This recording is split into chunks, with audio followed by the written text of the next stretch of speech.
What it do? What it do? Post game. What's up, my brother? What's happening? What's ROB. going on? What's happening? What's happening? Rob? What's good? What's I'm good? good. I'm good. How y'all? Great, man. No complaints here. Cool. Yeah. The latest and greatest sports news. Y'all know what y'all came to see.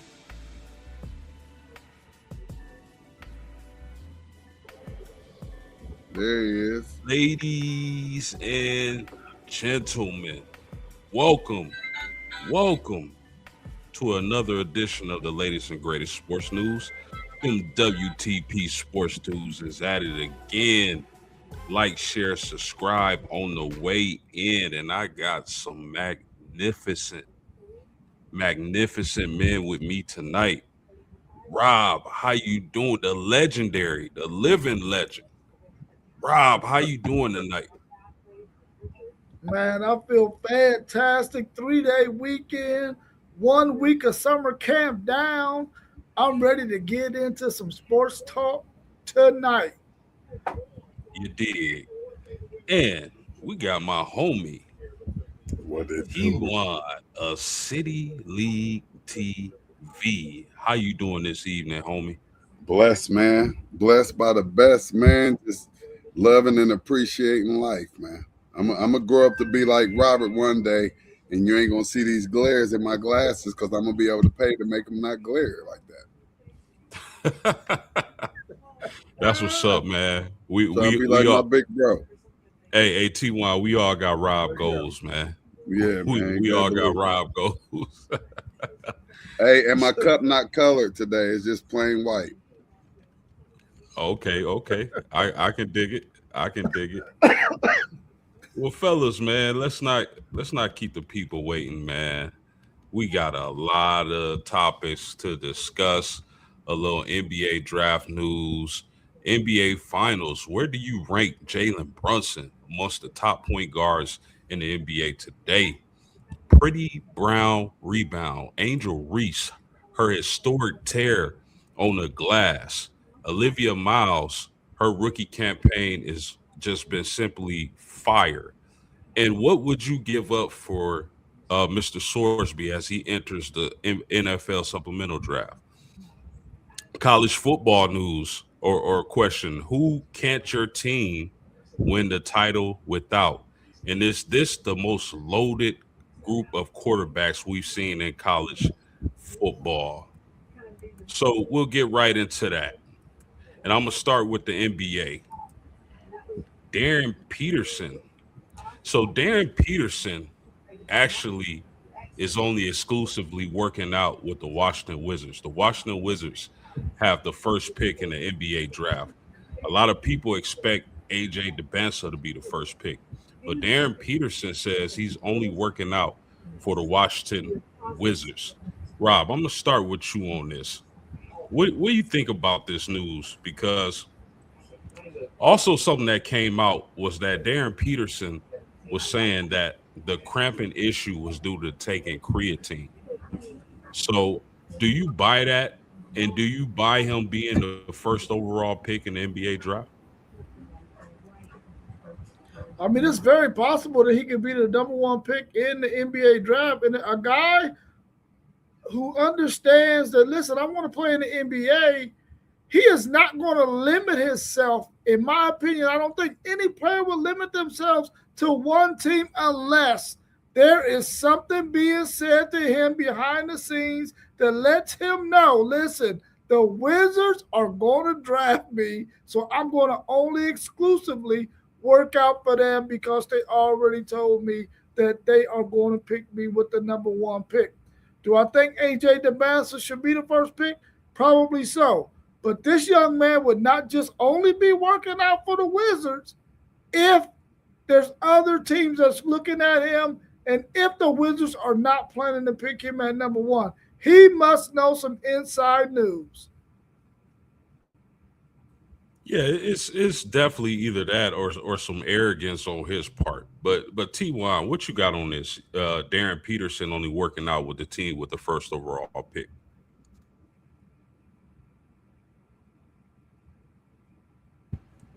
I really hope that it's not none of that ignorant Ohio arrogance, because we do have some people who don't know how to accept the positions that they're in when they're in a great position, and he's in a great position to where he could possibly go number one overall. But I mean, just like Rob said, he must know something we don't know, because I think that that's a bad move. That would show some character issues actually, if you don't have this inside scoop where the Wizards are saying, hey, if you just show us what you can do, we know what you can do, we want to see it with our own eyes, we're going to take you through some things, and if we're impressed with your workout and what you do, we're taking you number one overall, so you don't have to go work out for anybody else. So I'm hoping that it is something like that, because I'm not for sure if I've ever heard of anyone just working out just for the team that was drafted number one overall. So I'm hoping that's what it is, that he has the inside scoop. And I believe, yeah, he absolutely could go number one overall. What do you make of him saying that his cramping issues throughout the college basketball season was due to taking creatine supplements? We always have to come up with something. That's just the way we built. We have to give. Unfortunately, we have to give some type of explanation. Some people will call it an excuse to why we were injured this much, and that's just the one that he's given us. So I take it, I buy it. Okay. What about you, Rob? You buying that? You know what? I'm buying it because I feel like he's a guy who knew he was going to be one and done, and I'm quite sure he wants to get his body as big and strong as possible. And creatine is a way that a lot of players have done that in the past, and his body could just have had a different kind of reaction to it that caused him to cramp up. He probably wasn't doing some other stuff along with taking that creatine that probably would have helped him keep from cramping, like he probably wasn't staying hydrated enough or something to that effect. But I could definitely buy it. I mean, because anytime you start messing with stuff like that to improve your body mass, uh, you can always have some kind of adverse reaction, and dehydration could possibly be one of those side effects. Let me ask y'all this, because it's interesting, because I feel like Debansa is in the lead for the first pick, but I feel like the Utah Jazz would be the perfect landing spot for AJ Debansa, seeing as though he played at BYU. If he didn't have those cramping issues, do y'all think he would be the favorite for the first overall pick if he didn't have the cramping issues? You You're said, talking do we about think? Peterson, correct? Correct. I don't think it's. I don't. Once they bring them in, they're gonna pull every single piece of bone, muscle, ligaments, tendons. They're gonna check everything out. So I personally don't think that it's a huge deal, but they're definitely gonna pull in their specialists so that they can try to figure out what's up with his body. So I really don't personally think it's a huge deal. I really feel like from the limited sample size that we got to see of Darryn Peterson, if he played as much basketball this past season for Kansas as the Banzer played and has Boozer played, I definitely believe he would be the number one pick, probably hands down, because you would have got to really see all the stuff that he could do. We've seen enough of a sample size to say, listen, this guy's definitely a top 3, 4 pick. He would probably definitely be number one if we seen him play as much as we got to see those other guys play. So I think for sure he could be a number one pick because he is really that freaking talented, bro. Yeah, that's interesting. That's interesting. I mean, him only working out for the Washington Wizards really either shows how confident he is, or he's getting some bad advice. But either way, there's been players who skipped workouts with other teams and got passed on by the team that they thought they would get picked by, and got picked the very next pick. So that's an interesting watch. Fellas, we all talked about the NBA Finals and the New York Knicks and San Antonio Spurs, and what a hell of a finals we just witnessed. But I got a question for y'all. Jalen Brunson went on a tear to send the San Antonio Spurs home, dropping 45. Where do y'all rank him? When you think about guys, point guards like Steph Curry, Luka Doncic, SGA, and players like that in the NBA. And I'm gonna start it off with you, T1. Where do you rank Brunson currently amongst that field of point guards? Certified short killer, man. Certified killer. And we're gonna have to now. People got to understand he was killing last year. You know what I mean? I mean he been on a circuit and he been doing some things. And not to get off subject, but it's amazing when you think about these teams who be trading away these players and then they get to these other teams and they just become great. I mean, he was good when he played with Dallas. You know what I mean? And he was on that team with Luka.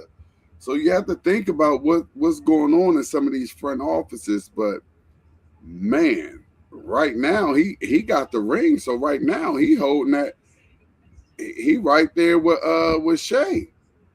He is right there with Shea, and the way that he actually dominated these playoffs, and anytime his team needed a big basket, he was there to get it. So you gotta love a crunch time player too. And he's a crunch time PT peer, man. And right now, I mean, who you gonna take over? And I ain't taking nobody over. And just to be honest, if it is, it might well have to be Shea. But other than that, man, he right there. He tied for the number one spot with me. So you taking him one? I got him and Shea 1A and 1B. So I'm gonna just flip a coin on who I'm gonna take because I gotta take Shea because he is certified killer. I saw his ID.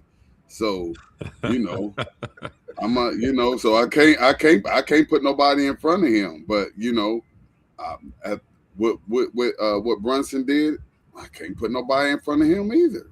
Right now at this point. So you tying Brunson and SGA. I can dig it, man. What you got on this, Rob?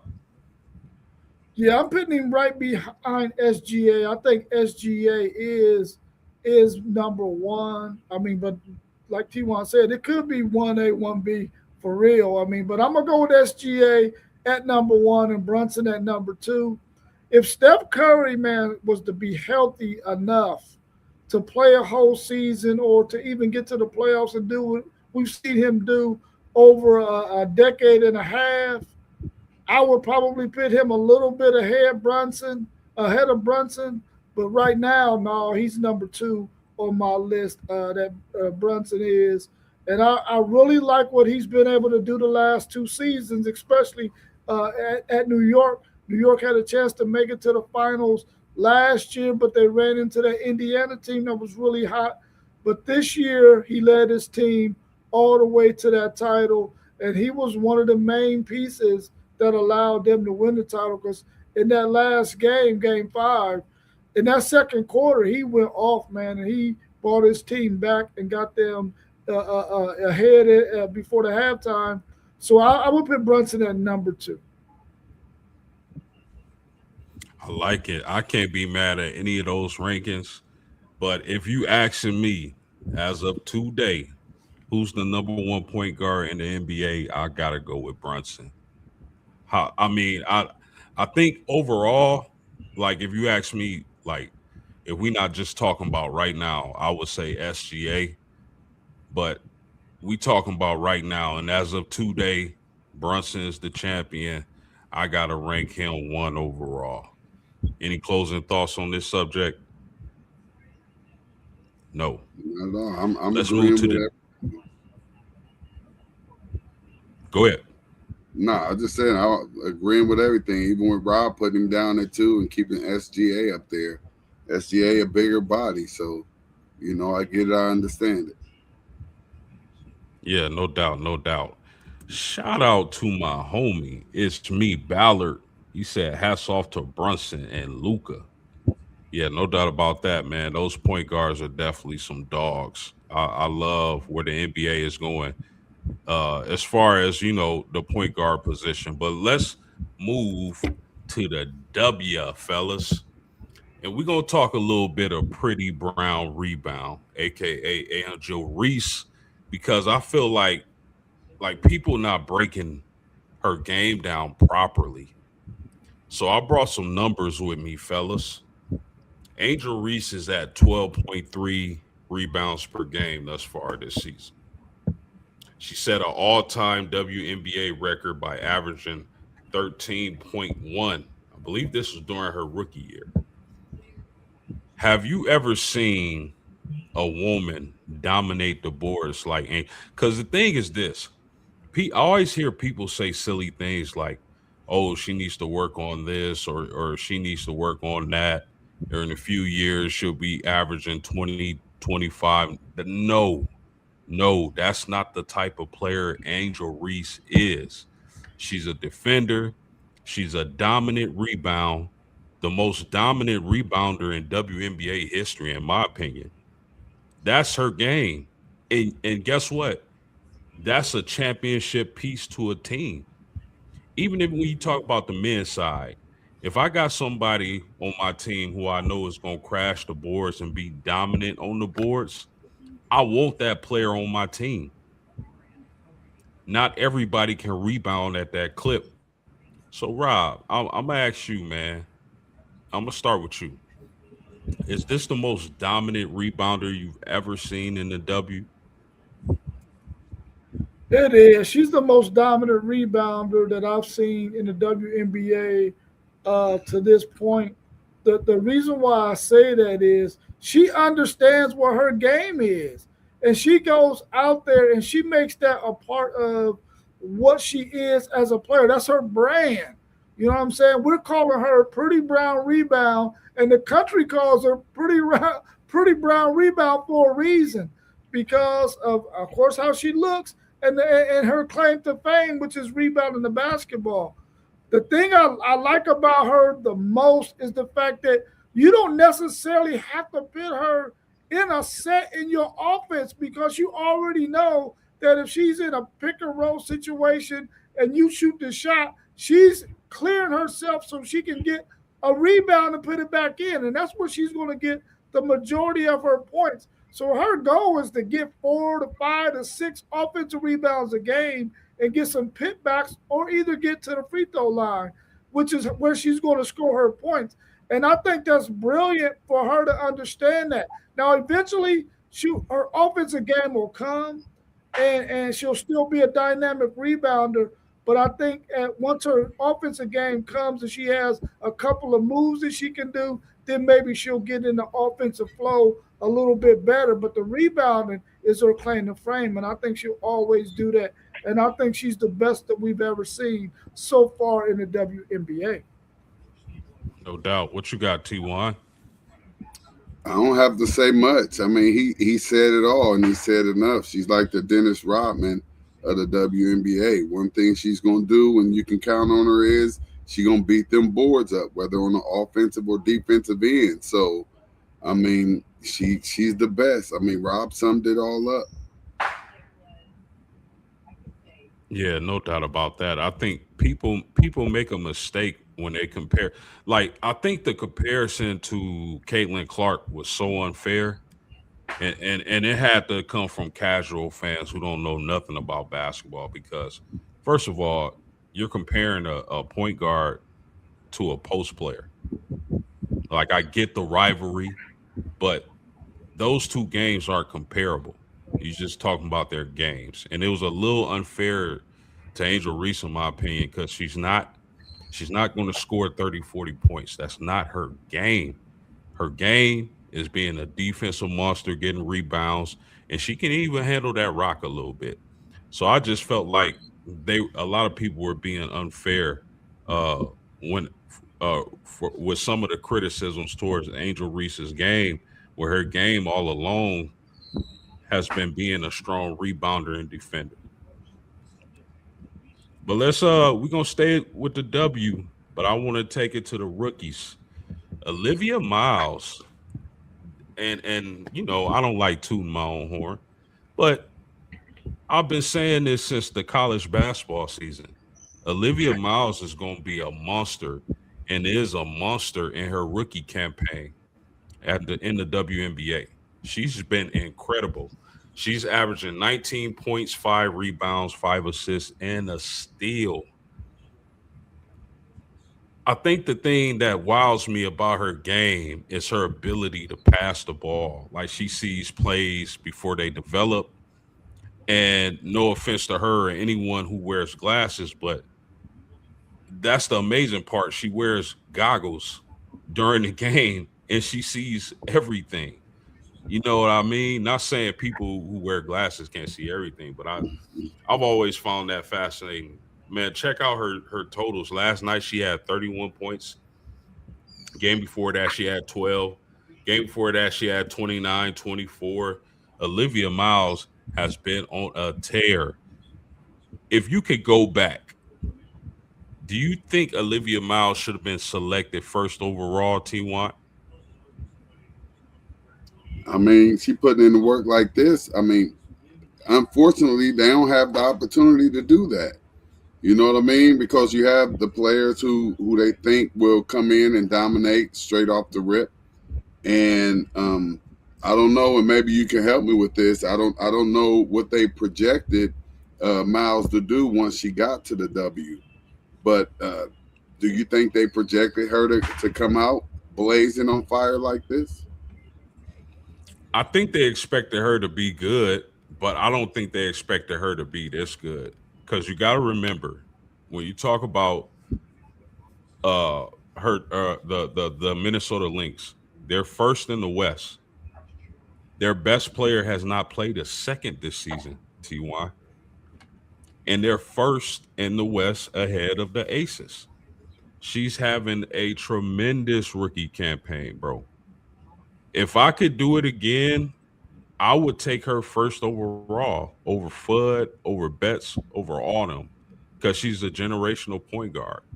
What say you on this, Rob? I mean, but time out. She went second overall, right, in the draft. She went She went. second overall. She went. No, she didn't go that high. She Ain't wasn't go that. second. No, She went in the top 10, but she wasn't second. She went in no, the top absolutely 10 though. not.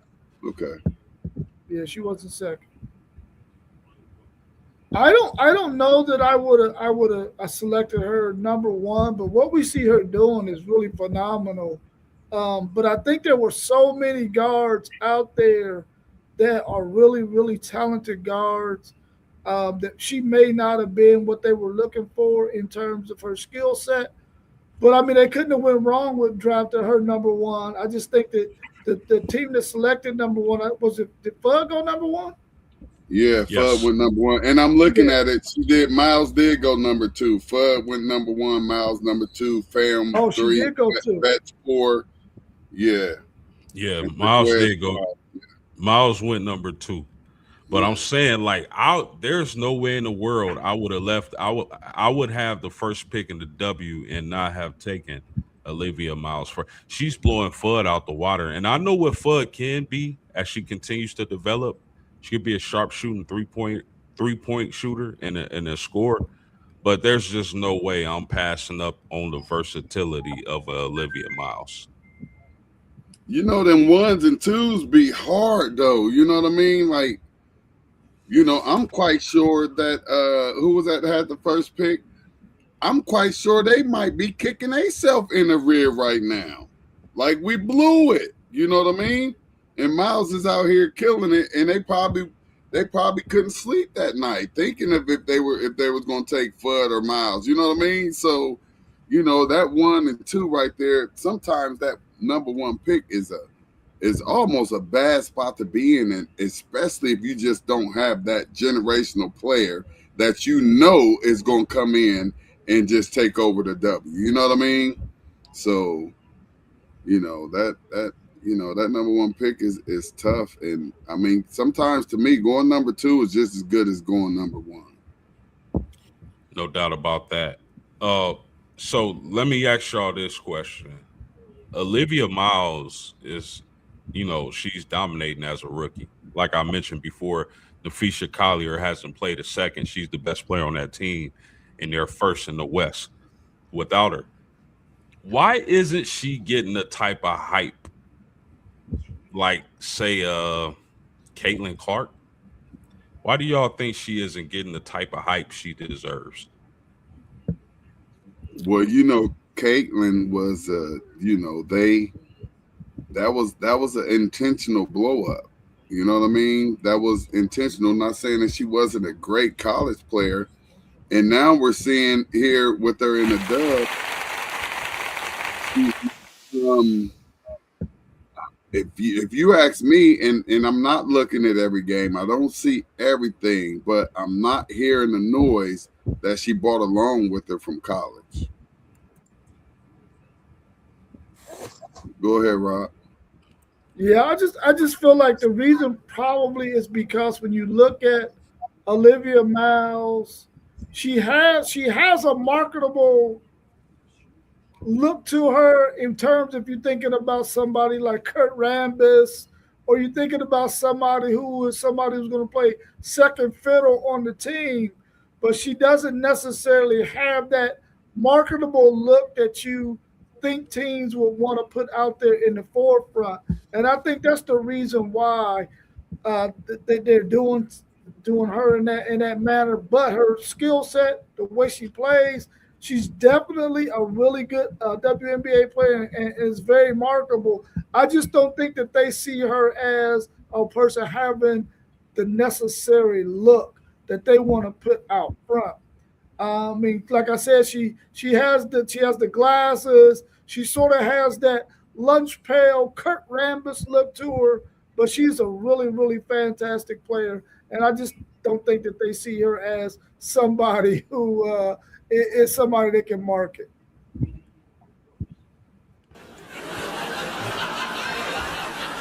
I'm gonna go off of, yeah. A post game. That was a good one right there. But I think I kind of understand what Rob is saying a little bit. It's like they want to see some type of it factor within your presence, or just anything, whether they're creating you or you done created your own little personal image or whatever, whatnot. Just like Angel Reese, her thing is to show her beauty and not look like one of the regular basketball players that may be married to another basketball player or whatever, whatnot. She showcases her beauty, and I think when it comes to advertising the W, I mean, you have to have that marketability like that you're talking about, and I'm guessing that they have to look and carry themselves a certain way if they're going to put them out in front, as the WNBA needs to have not just one or two front row runners to build their lead up. So, maybe they may need to take a look at how and for what reason they're building some of these players up, and maybe put a few more players out there in front to give the WNBA a little bit more exposure so they can fill up those arenas everywhere. Yeah, strong points, fellas, man. Shout out to Pretty Brown Rebound. Shout out to Olivia Miles. If you haven't caught Olivia Miles this year, I strongly recommend whoever's listening out there, check out Olivia Miles. Her game is stupendous. Well, let's move on, fellas. Let's talk a little Brandon Sorsby. So we all know Brandon Sorsby isn't going to play college football this season. I think that's a win for college football, the game, the integrity, all of that. But he's entering the supplemental draft.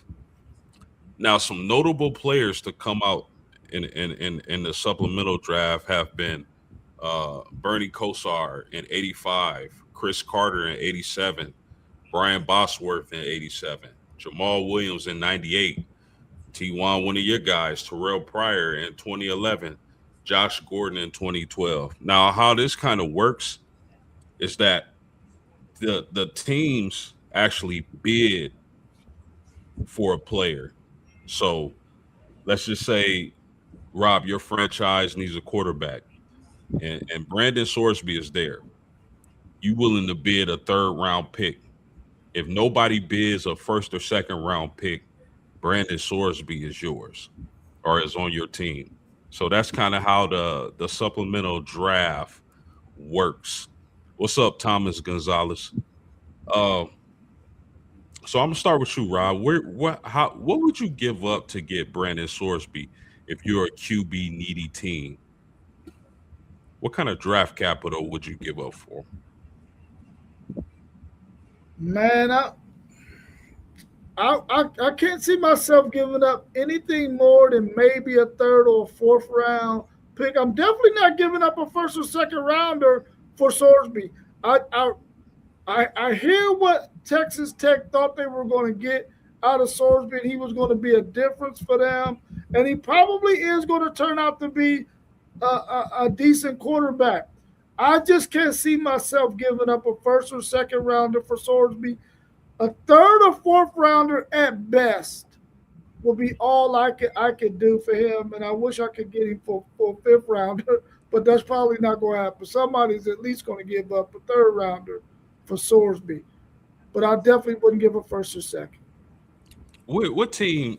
And I'm gonna ask you this too, Ty, but I want to stay with Rob for a second. What team do you think is most likely to make a bid at him? Is it Carolina? Is it the Jets? Could it be my Colts? Could it be the Browns? What team? Hold up, watch your mouth. We have a quarterback. I'm not sure why you put us in there, post. You know I'm sensitive. But go ahead. I got something for you, man. Just give me a second. Give me a second. Give me 1 second, people. 1 second. I got something for Mr. City League team. But hey, come on, post, man. I don't know why you. See, y'all be trying to get me started, man. But go ahead, man. Here's the thing, though. I'm just throwing out teams. You don't have to mention if you don't think the Browns are interested in getting Sorsby. You don't have to. I'm just throwing out teams off the top of my head. But go ahead, Rob. I'm gonna be totally honest with you, man. Any quarterback, any team in the NFL that needs a quarterback, I wouldn't even waste my time on trying to get Sorsby in the supplemental draft, because 9 times out of 10, you're going to be sorry anyway. So you're going to probably have an opportunity to get one of these really, really good quarterbacks that's coming out next year. I wouldn't even waste my time with Sorsby, because 9 times out of 10, he's not going to come and play for your team this year. But if I had to pick a team, I'm just going to pick the Jets, because the Jets seem to always find a way to F some stuff up. The Jets, okay. T1, what do you think his value is? What kind of draft capital would you give up if you one of these teams? We're gonna X out the Cleveland Browns, but if you Miami, Arizona, Carolina, any of these teams, what kind of draft capital are you willing to give up to take a shot on Sorsby?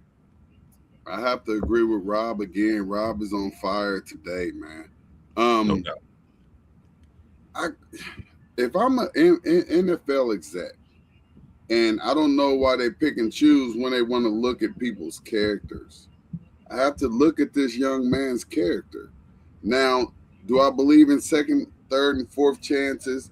Unfortunately, I believe in people getting chances, but you have to look at this young man's character, and you have to figure out if he's a good fit in your locker room. Now, this is a leader of your organization. Your quarterback is the leader of your whole organization, the face of your organization. So I have to look at his character, and just like Rob said, you know, we already talked about the quarterback class for next year. Like, I'm not best I might be able to give you is probably a maybe even a fifth. Like he's saying a third, I might be like in the fourth or fifth range. Like, your character should not even allow you to get drafted before the fifth or sixth round. Like, you almost automatic 7th round, because we don't know what you're gonna come in here and do, you know. And I mean, to get caught gambling that many times, man, It means you have a problem, and now we're talking about giving you money, and now we're talking about you being a leader and being around other players, and some of these players might have a little gambling thing, but not as addictive as yours, and now you want to slide in and be like, oh, you can just do it this way, and all of that. So I'm looking at the character, man. I ain't giving up nothing. I don't want it. What if you're the Miami Dolphins? You just signed Malik Willis. Would you take a shot on Brandon Sorsby to see if you can kind of develop him into that quarterback you need for further down the line? He had to get the Shador Sanders treatment. We gonna give you like a $20 contract. You can get a $20 contract, and you're gonna have to earn every single thing that you get. You're gonna have to prove that you can come in here and be a leader, and that you cannot be out here gambling. You're gonna have to prove it. It's a very low contract. It's not a lot of money at all, because we don't know what you plan on going to do with this money. You're gonna have to show us that you are revived and you're a different man and all of this stuff. So, like, then in Miami, he can't handle that. You know what I mean? Bookie's in Miami. Fair enough, man. Fair enough.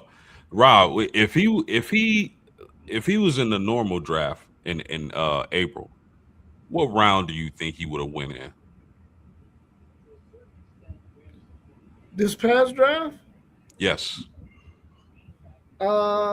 he probably would have been in the third or fourth round had he been in this past draft. I think he ended up at Cincinnati to where somebody would have took a chance on him, took a reach on him maybe in the third.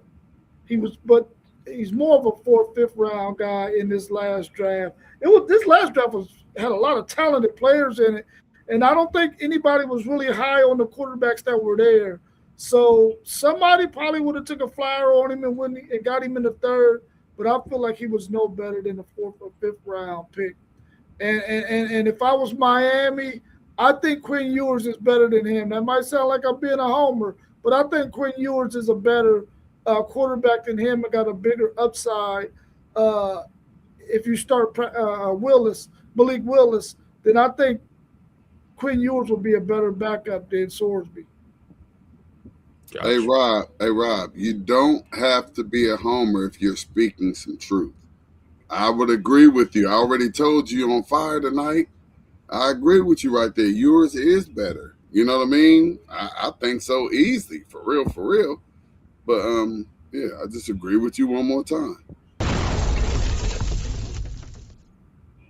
It's not homerism if it's the truth. I'm with y'all on that 100%. And yes, Mr. Brown is on fire per usual. But fellas, our Ty, you want to take a shot at that before we move on? If he was in the real draft, what round do you think he would have went? Are we talking about with his baggage? Because we see how baggage could make you just fall. So we just say, if we going off how everything is going, like this, his gambling stuff was hot when the draft was going on. So he's either seventh round or he's not getting drafted. All right, fair enough. So I got a question I've been meaning to ask y'all. Rob, I know you rock with Texas heavy. T1, I know you mess with the Buckeyes heavy. So I want to ask y'all this question, and I'll start with you on this, T1. We can't win a national title this season, your Buckeyes, without who? Let's say, God forbid, someone Right gets now, injured. it's gonna be just insane. We don't have enough. We don't have enough experience in that quarterback room for somebody to come in and lead this horse, man. We don't have enough experience now. Could somebody come in and pull a Cardell Jones with all the experience we have and the defense that we're gonna have? Absolutely, but we need saying. I don't need for him to get hurt. We need him. If Jeremiah Smith went down, Lord forbid that he doesn't. We're very deep, and we're very deep all over the place, except for quarterback. I feel like we can, if Bo Jackson goes down and we have to go off of that, or Jeremiah and we have to go after that, I think we're all right.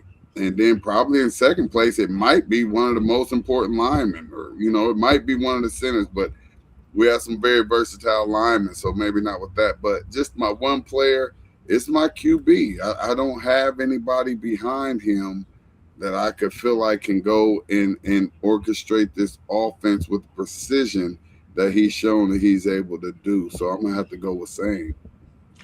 See, that's interesting that you say that, because I'm sure if One Take Zay was on, he's been real big on St. Clair as y'all backup. So you saying the one player y'all can't afford not to have is saying you not going Jeremiah Smith on this? No, because I feel like we too deep at the wide receiving position. We're too deep, and he's always going to eat in these games, but I just feel like we're just way too deep at the wide receiver position, and I feel like we done added the one most important thing that we're going to need to our offense, which is saying getting out of that pocket and going and picking up yards with his feet, which is something that he didn't do last year. So that's just going to add a whole nother dynamic. And when your quarterback is able to pick up those first downs for you that we missed out on last year and they cost us in some games, it'll just take your game to a whole nother level. But I just feel like we're just too deep in that wide receiver room for one player. And as dynamic as he is, I just feel like we're just too deep for, if he go out, for somebody to not be able to step up. So you don't have a lot of faith in St. Clair? I haven't seen enough of St. Clair. I know what he can do, and I'm excited to see what he's going to do come the following season after this season. I'm excited about it because he's pretty dynamic, but y'all know you got to go play that game. They all were great in high school. They all were the best of the best, and they were head above everybody out there. And it's just a different animal once you get to that Big Ten and that SEC and the ACC, Big 12, wherever you at. Division I football, it's a different animal. And as we know, all of us, we follow our teams. It's a whole lot of 5 and 4 stars that come in and don't produce the way that they're supposed to. And then on the other end, there's a nice batch of 3 stars that come in and be amazing. These are facts. Rob, I'm gonna ask you the same question. Texas can't win a national championship this season without who? Man, I mean, I have to say the quarterback, because if you look at all of these top teams that are in the country that got a chance to win the national title, and I think once we look at a lot of people's preseason rankings, and if you look at those top 7 or 8 teams, we feel like any one of those 7 or 8 teams can get on the heater and win it. But when you look at every last one of those 7 or 8 teams, they are going to have some really good freaking defenses. And so if Arch Manning is not there, then there's no way that Texas can win a national championship because of the defenses they are going to have to face to even get there. So I'm going to say Arch Manning for the simple fact that he can do so much. He got a good arm. He got legs. He's going to really help their running game, because you got to worry about him pulling it and going out the back door. So I got to say Arch Manning. I want to say Colin Simmons, because I know how much he's going to affect the defense. I mean, the other team's offense in a Will Muschamp defense. But I got to go with Arch Manning because of the fact that those defenses that he's going to have to be facing if we make the playoffs. How much faith do you have in Lacey and or Bell, your backup quarterbacks? I can see Lacey coming in and being able to beat a team or two, but I would not want to roll him out there in some of them big whole high profile games, especially on the road. We got to travel to LSU. We got to travel to Tennessee. We got to travel to Texas A&M. I just don't see him being able to. I mean, we got to see what it was like for Arch Manning when he rolled up into the shoe. So we already know that you don't roll a new guy out there in those kind of environments. So yes, he could beat some teams that's on this schedule if we had to use him. And I got confidence in Lacey. Bell, not so much. He hasn't been healthy. He hasn't really been able to do a whole lot because we expect to redshirt him, and we don't want to even have to even think about putting him on the field because we want him to get 100% healthy. Because his last two high school seasons, he was not healthy the whole season in either one of those seasons. So just so I'm clear, you can still win a championship without Simmons, but you can't win one without Arch. That's what you're saying, right? Oh, without a doubt, Texas got some defensive ends that could. They're not going to be as dynamic as Colin Simmons, but they got some guys that can get after the quarterback. So that will be that. That's an easy one. That's an easy one. Got you.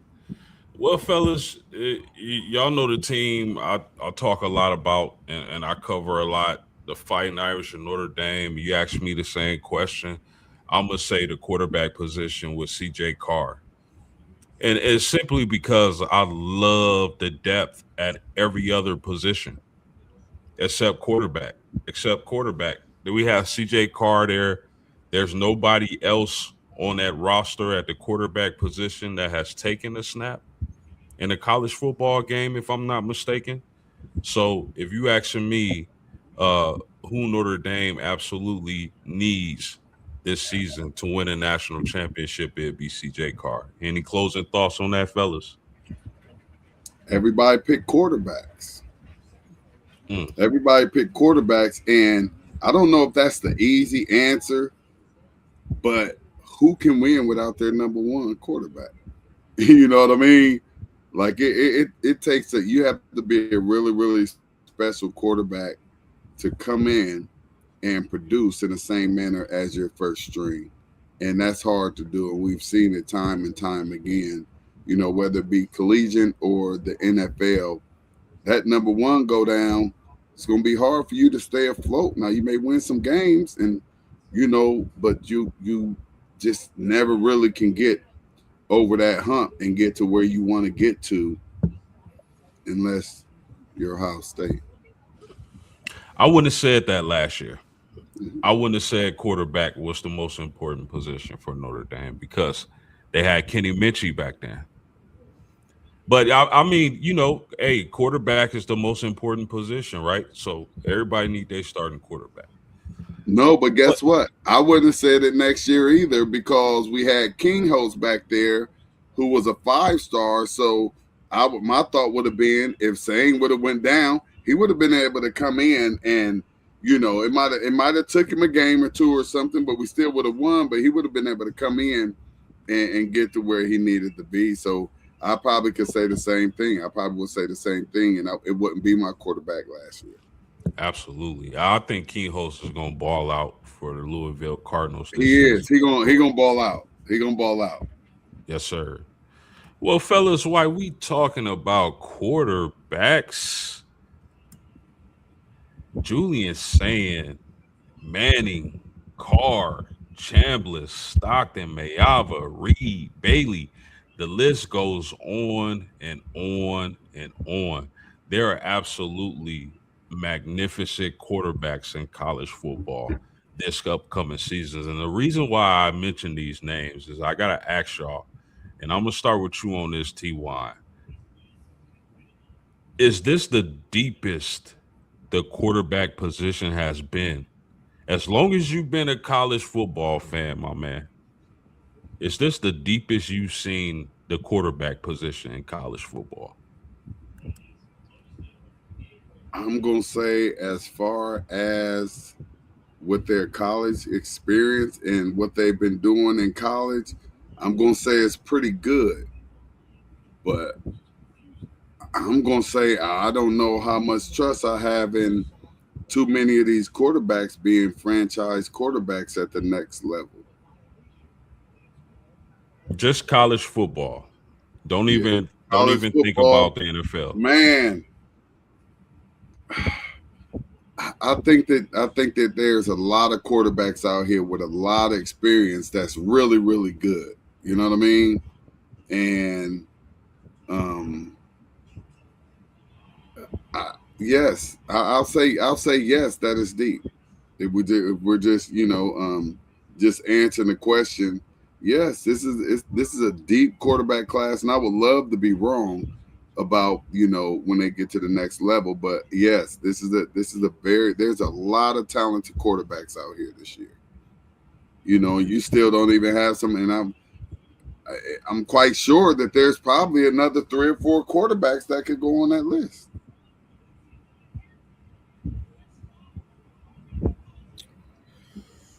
Man, that's a really good question, man. I That's a don't have really it. good I don't question. have anything. I couldn't hear nothing post game. Just My said, bad. I was on mute.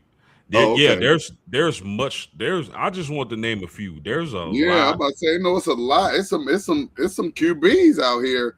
If we just talking about producing on this college level, it's some QBs out here that's gonna light the world up.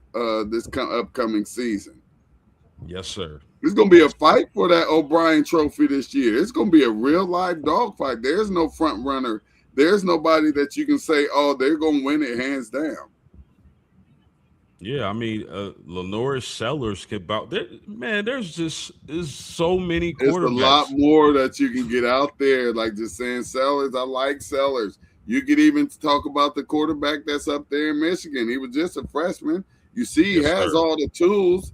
He has every single tool that you would need for a handyman to have. So, man, there's a lot of quarterbacks. I could even see Ken Holtz down there in Louisville coming and passing about 3 or 4 of these cats you got on your list. 100%. 100%. Rob, what you think, man? Is this the deepest the quarterback position has been in college football that you've seen? Man, it is really, really deep, man. But I think, if I'm not mistaken, I think there was a draft.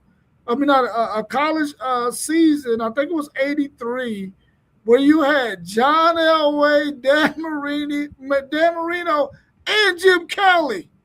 You know what I'm saying? So, and I'm quite sure there were some other guys that were in that '83 season as well in college. I mean, but man, that was decades and decades and decades ago. So I'm gonna say, yeah.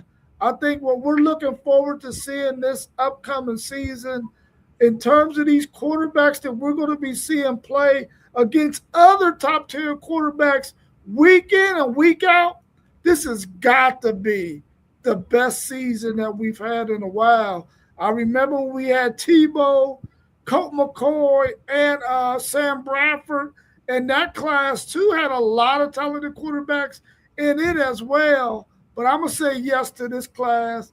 It's the freshest that's on our mind. It's super talented, and guess what? Several of these guys are going to be facing several of these other guys during this season. It's going to be freaking incredible. You're going to have Sade and Manning. You're going to have Manning and Chambliss. You're going to have Reed and Manning. You're going to have all kinds of stuff. Now, Carr, I don't know who he playing because they ain't in a conference. No, I just think you folks. Missa. Hey, the freshmen that I know I'm a Big Ten man, but I don't know all the quarterbacks in all the other conferences, but I don't see Oregon's quarterback on here. I don't think, and like the freshmen, who was that? T1. What? This is not a list. I'm just naming off a few, brother. I know, but no, like we were just saying. I mean, we said at the beginning of the show, this quarterback class is something different. You know what I mean? It's something different, man. It might be about 20 of them. So the cream may get the rise to the top, and we may get some dynamic quarterbacks coming out this class. Yeah, I mean, we didn't even mention Darian Missa. We didn't even mention the quarterback from S. Bro, Yeah, that's all I was saying. That's all I was saying, Post. That's it. But that's the point, my man. It's the depth of at the quarterback position in college football is absurd. Like I know I've been watching college football probably since late 90s, early 2000s. I didn't have a choice. I woke up on Saturday mornings and turned on cartoons, and my dad came in and put it on Notre Dame football. so hey, you feel what I'm saying? Respect the Pops. Way to go, Pops. You get them cartoons off that TV and look at some clanging and banging out here. For sure. But that I can't remember going into a season like thinking and seeing like this amount of depth at the quarterback position. This is and if even if you want to add in the prospects of these guys going to the NFL, like how many quarterbacks are going to be drafted from this field of the guys that are eligible is truly unbelievable. Am I tripping, y'all? Let me know if I'm tripping. Not at all. Not at all. Tripping, bro. You're not tripping. Man, we could probably see 20 freaking quarterbacks in the first 3 rounds, bro. Man, we are gonna see a lot in the first 3 rounds. They next year they may break a record for everybody. Gonna get a good backup quarterback next year at least. Everybody gonna have a good backup quarterback waiting in the wings that could just sit and learn. So some of these quarterbacks may pan out to be something great because they just now may have the opportunity to go and sit and learn and not just get thrown out into the fire.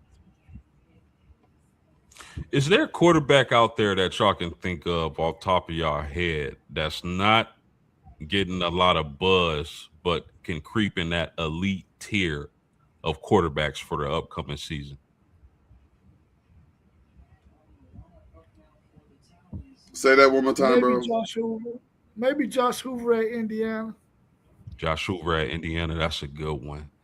I actually, if there's a quarterback that isn't being really talked about amongst the elite tiers of quarterbacks in college football that you can see creeping into that elite tier. I don't want to name any, but yeah.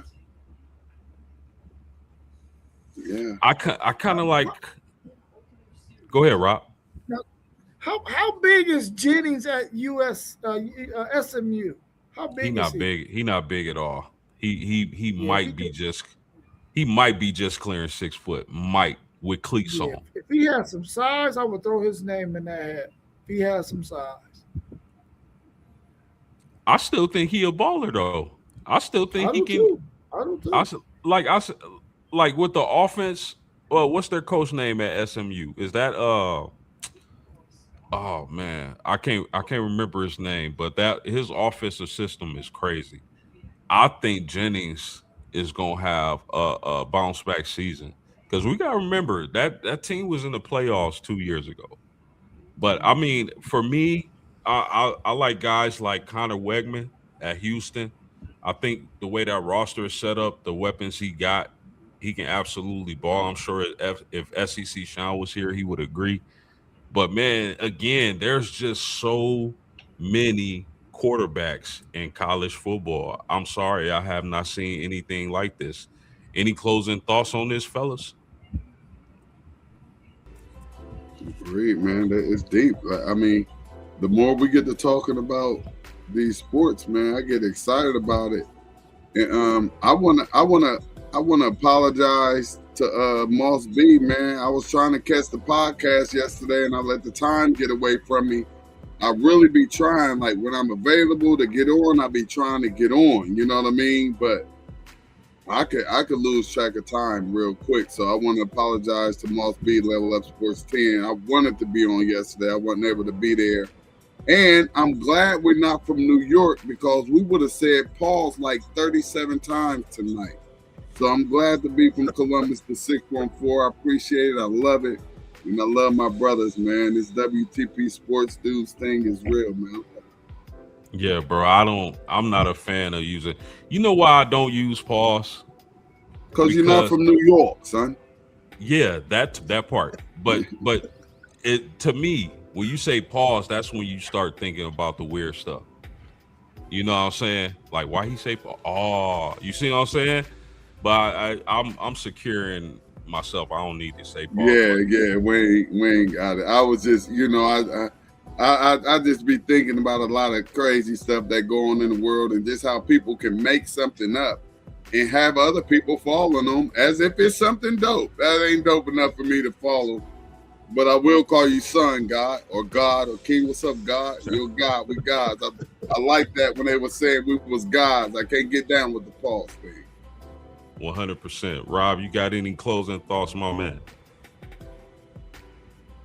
I'm anxious to see how all of these quarterbacks pan out, man. And I think going into next year's NFL draft, and I'm hoping I can make it there in DC. I feel like this past year we had so many talented players across the whole entire board in terms of all the different positions. This next year, I feel like these quarterbacks are going to take some draft positioning away from some of these other players at some of these other positions because it's way too many of them at the most important position on the football field to not take one to either have as a backup or your future down the road, man. I just feel like these guys are all going to get an opportunity at some ball club to play at some point in their career, or at least be a career backup somewhere. Yeah, no doubt about that, man. This has been another marvelous, outstanding podcast with the two homies, Rob at WTP for Life and T-Wine of City League TV. My homies, I appreciate y'all. And once again, ladies and gentlemen, we out of here. Peace.